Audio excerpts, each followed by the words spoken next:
नमस्कार दोस्तों, योगेश टेक्निकल में आपका फिर से बहुत बहुत स्वागत है। दोस्तों, आज का जो हमारा वीडियो है वो हमारे रेफ्रिजरेशन के एक महत्वपूर्ण कंपोनेंट पर आधारित है।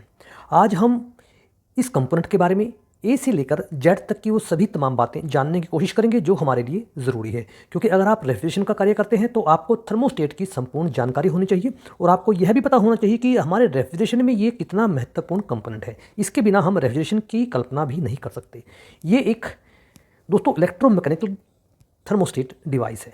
आजकल हमारे रेफ्रिजरेशन में डिजिटल थर्मोस्टेट का काफ़ी चलन बढ़ चुका है, लेकिन फिर भी इस इलेक्ट्रोमैकेनिकल डिवाइस थर्मोस्टेट की अभी वैल्यू हमारे रेफ्रिजरेशन में काफ़ी है, क्योंकि ये एक अच्छा, आप इसे कह सकते हैं कि कार्य करने वाला डिवाइस है जिसकी गुणवत्ता पर हम अब भी शक नहीं करते।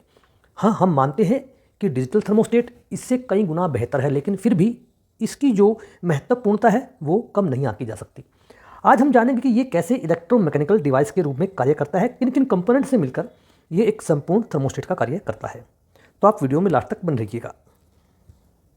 जैसा मैंने आपको पहले भी बताया था कि इसके कार्य के बारे में, दोस्तों इसका कार्य, हम इस कंपोनेंट को जिस भी लोड या हमारे रेफ्रिजरेशन में जो कंप्रेशर के साथ यह जुड़ा होता है जोड़ते हैं सीरीज में, तो ये हमारे कंप्रेशर को उचित तापमान आने के बाद उसे बंद करता है और चालू करता है। दोस्तों, यानी कि ये तापमान सेंस करता है। तापमान सेंस करता है हमारे इस कैपिलरी में, जो आप आगे वाला सिरा देख रहे हैं जिसे हम बैलून भी कह देते हैं। ये एक खोखली पाइप है, जैसे हमारे रेफ्रिजरेशन में कैपिलरी होती है। इस खोखली पाइप कैपिलरी में रेफ्रिजरेंट भरा हुआ है, जो RX34A भी हो सकता है, R290 भी हो सकता है, या फिर एक ऐसा लिक्विड जो तापमान को सेंस करने के बाद आसानी से लिक्विड से वेपर में कन्वर्ट हो जाए या फिर वेपर से लिक्विड में कन्वर्ट हो जाए। क्योंकि दोस्तों ये जो कैपिलरी है, इसमें जो रेफ्रिजरेंट भरा होता है, उसी के वजह से हमारा जो मैकेनिकल स्विच होता है, जिसे मैं आपको अभी दिखाऊंगा, जो हमारा मैकेनिकल स्विच होता है वही हमारे कंप्रेशर को बंद करता है और चालू करता है।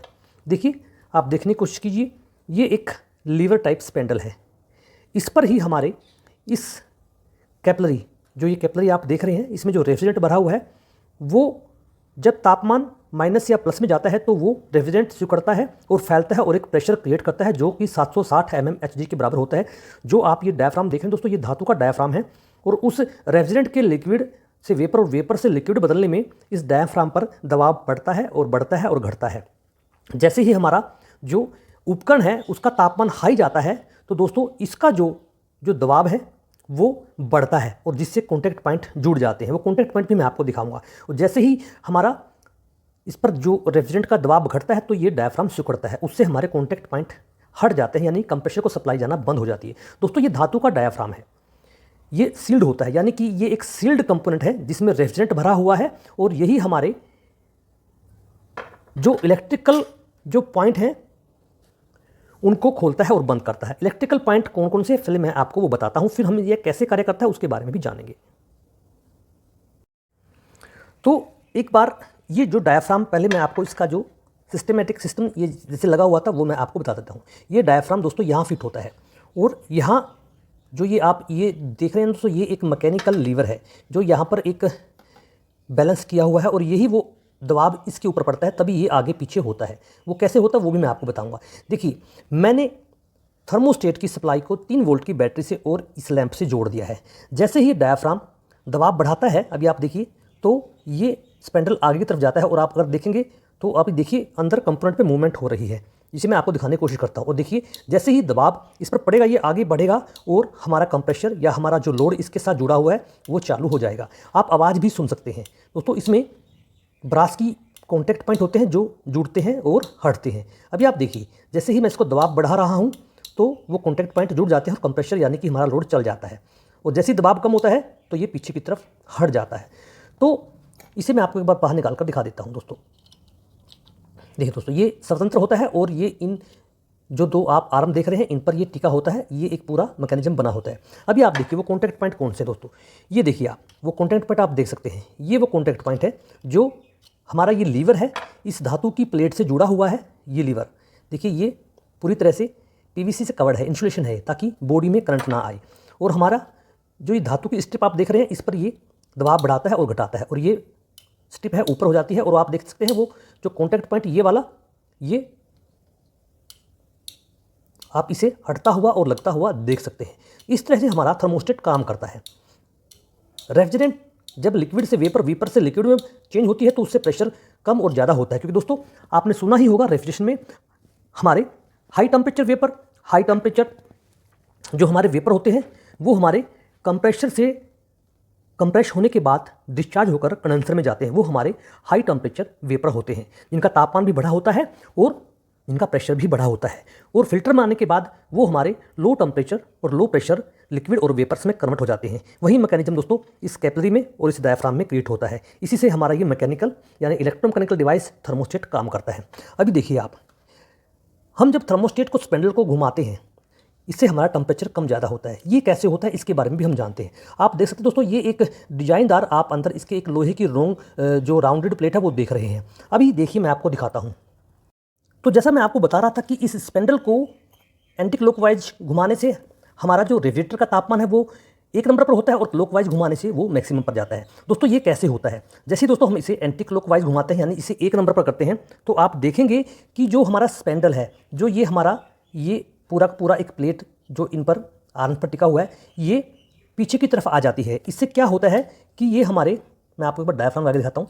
ये पीछे की तरफ आने से क्या होगा कि ये डायाफ्राम से बिल्कुल चिपक जाएगी, यानी कि ये डायाफ्राम पर दबाव डालेगी। उससे क्या होगा, जैसे ही रेफ्रिजरेंट का जो हमारा इस कैपिलरी में प्रेशर है वो जैसे ही हल्का सा भी बढ़ेगा तो ये डायाफ्राम इस प्लेट को पीछे की तरफ धकेलेगा और उससे क्या होगा कि हमारे कॉन्टैक्ट पॉइंट हट जाएंगे। लेकिन जैसे हम इसे क्लॉकवाइज घुमाते हैं तो इससे क्या होता है कि जो ये प्लेट है ये थोड़ा पीछे की तरफ चली जाती है, यानी कि उस साइड पे, यानी कि इस प्लेट के मध्य और इस डायाफ्राम के मध्य गैप हो जाता है। उससे क्या होगा, जैसे अभी मैं आपको दिखा रहा हूँ, उससे ये होगा कि हमारा जो ये डायाफ्राम है ये काफ़ी फैलना होगा इसे उस प्लेट तक जाने के लिए, और वही जो टाइमिंग है वो बढ़ जाती है, जिससे हमारा कंप्रेशर लगातार चलता रहता है और हमारा जो टेम्परेचर है वो माइनस में आता जाता है। यानी कि डायफ्राम को काफ़ी मूवमेंट करनी होगी इस प्लेट तक पहुंचने के लिए। देखिए ये जो डायफ्राम दोस्तों ये मूवमेंट वाला होता है, यानी स्प्रिंग टाइप डायफ्राम होता है। तो जैसे हम क्लॉकवाइज घुमाएंगे ये प्लेट आगे की तरफ चली जाएगी और ये डायफ्राम इसको टच होने के लिए जितना प्रेशर रेफ्रिजरेंट का ज़्यादा होता रहेगा वेपर का, तभी ये आगे जा पाएगा और तभी ये हमारे इन कॉन्टैक्ट पॉइंट को बंद करेगा। इसलिए एंटी क्लॉकवाइज घुमाने से डायफ्राम और ये प्लेट काफ़ी आपस में इनका जो गैप है वो कम हो जाता है, और क्लॉकवाइज घुमाने से इनका और इस प्लेट का जो गैप है वो बढ़ जाता है। इस तरह से हमारा ये इलेक्ट्रोमैकेनिकल डिवाइस काम करता है। जैसे मैं आपको पहले ही बता रहा था कि दोस्तों आपको हमेशा जिस उपकरण पर जो थर्मोस्टेट लगा है वही आपको उसमें लगाना चाहिए। और एक विशेष बात दोस्तों, इसमें इसकी जो ये आप स्क्रू देख रहे हैं दोस्तों, ये स्क्रू की जो टाइमिंग है, एक्यूरेसी है, वो कंपनी में ही सेट की जाती है ताकि हमारा जो तापमान हम जिस उपकरण से प्राप्त करना चाहते हैं वो उसी के हिसाब से ये मैकेनिकल थर्मोस्टेट कार्य करे। इसलिए कभी भी आपको किसी भी थर्मोस्टेट में जो एडजस्टिंग स्क्रू है वो कभी भी डिस्टर्ब नहीं करना चाहिए, नहीं तो इसे हमारे लिए काफ़ी समस्या पैदा हो जाएगी। आपको थर्मोस्टेट को ही बदल देना चाहिए। इस तरह से दोस्तों ये इलेक्ट्रोमैकेनिकल डिवाइस यानी थर्मोस्टेट हमारा कार्य करता है और आप इसके पूरे स्ट्रक्चर्स को नज़दीक से देख रहे हैं। मैंने कोशिश की है कि मैं आपको इसे ठीक प्रकार से समझा पाऊँ। तो दोस्तों अगर आप मेरे चैनल पर नए हैं तो चैनल को सब्सक्राइब कर दीजिएगा अगर आपने नहीं किया, और वीडियो को लाइक और शेयर अच्छा कर दीजिएगा। मेरी कोशिश ये रहती है कि मैं रेफ्रिजरेशन की जो गुड प्रैक्टिस है वो अच्छी तरह से आप सभी लोगों के साथ एक्सप्लेन कर पाऊँ, ताकि इससे हमारे पर्यावरण को होने वाले अवांछनीय नुकसान से बचा जा सके। वीडियो अच्छा लगा है लाइक और कमेंट अवश्य कीजिएगा और वीडियो को शेयर करना मत भूलिएगा। धन्यवाद दोस्तों।